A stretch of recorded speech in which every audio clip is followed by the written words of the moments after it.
Hi, good day. My name is Jurini Gomez Cabalgin and welcome to our another cooking video.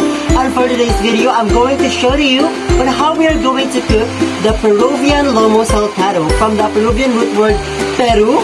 It is basically came from the country Peru, a South American cuisine. So here we go. Here is our primary ingredients.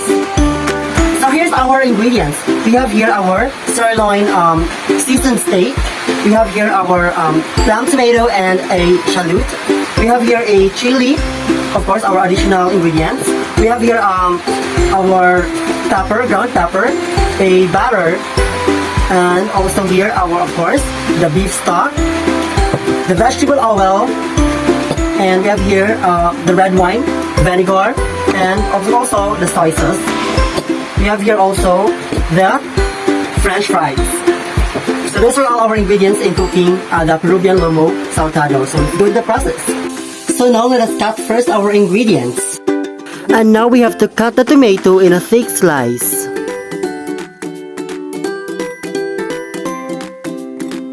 Now cut also the red onion in a thick slices.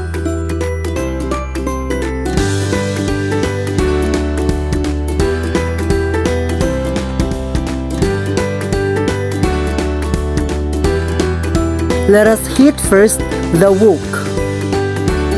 Then add and melt the batter. Then immediately top the steak in the melted batter. Then cook it without moving the steaks until a golden brown crust forms for about 3 to 4 minutes. After a few minutes of cooking, turn and cook for about 3 to 4 minutes or more for medium rare.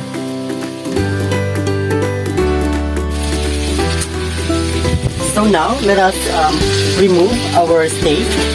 Let us transfer this one to the chopping board. And we're going to let it rest for about 5 minutes before we are going to slice it because it's just too hot. So now what we're going to do is we are going to add together, to mix together the soy sauce, the wine vinegar, and our beef stock.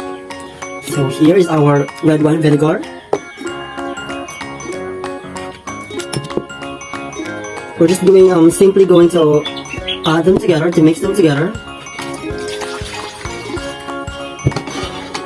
And don't forget to stir it to assure that they will really mix. And then we are going to set aside them.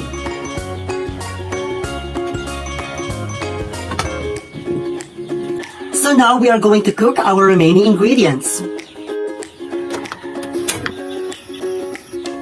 So now we're going to add our 3 tablespoons vegetable oil. And we are going to set our flame into a medium-high heat. Now we're going to stir in our onion and saute it for about 2 to 3 minutes. Just observe the onion because you might forget that it will slightly burn. Now add the tomato.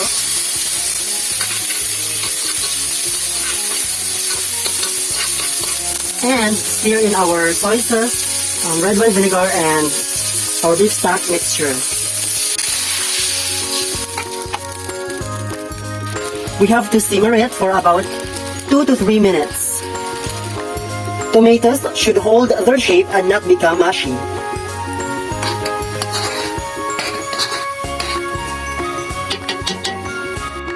So while waiting for this to be cooked, we are going to slice also our steak.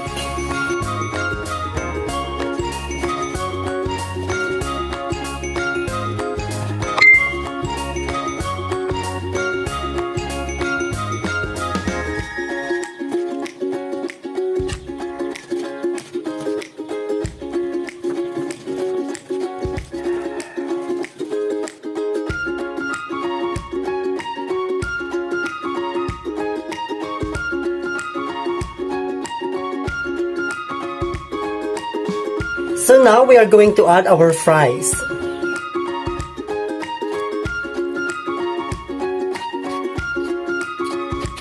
I will add also our cuisine now, a scallion. And also a chili because I want a spicy one. Now let us mix it together.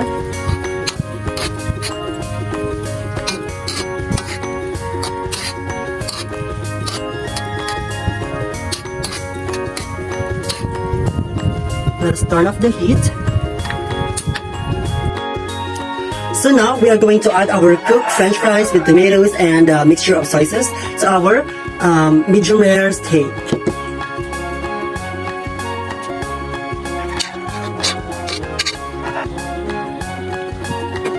Now you can add salt and pepper to adjust the taste of our Peruvian cuisine.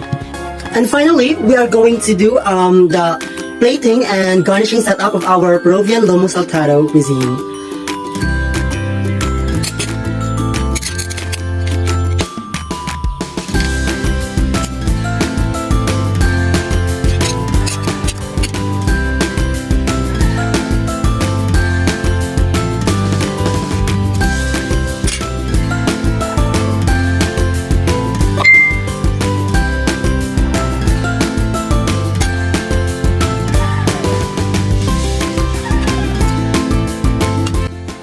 So now this is my final output, the Peruvian Lomo Saltado.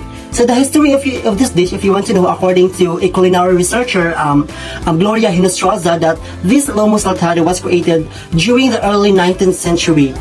This was created when a Chinese chef on Lima Street in Peru's Chinku began to saute a beef using a Chinese, traditional Chinese cooking materials, which is the wok. That is why the Peru country or the South American country adopt this dish because of that very interesting history of this Peruvian Lomo Saltado. So that will be all. I hope you liked the video and goodbye. Thank you for watching.